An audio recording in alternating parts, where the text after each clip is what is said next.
In 2025, Bitcoin didn't follow trends. It reacted to headlines.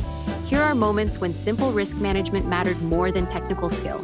Spring 2025. During the US election campaign, after crypto-friendly statements from Trump, Bitcoin reacted with sharp intraday spikes. Price moved fast on headlines, and just as fast returned back into the range. Traders without a stop loss lost control of their positions just because of one tweet or quote. In 2025, stop loss didn't protect you from being wrong. It protected you from the news. In early March, when the idea of a US strategic Bitcoin reserve was first announced, Bitcoin reacted with a sharp upside move.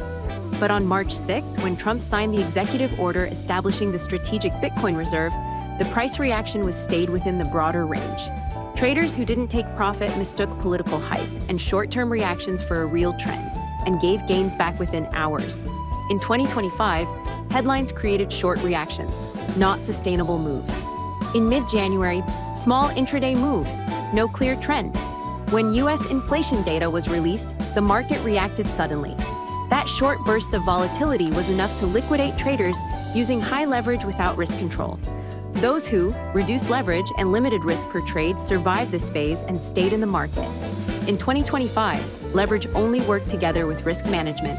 In a year driven by headlines, reactions, and low volatility, risk management mattered more than prediction. If you want to learn trading through risk management, not hype, subscribe for more.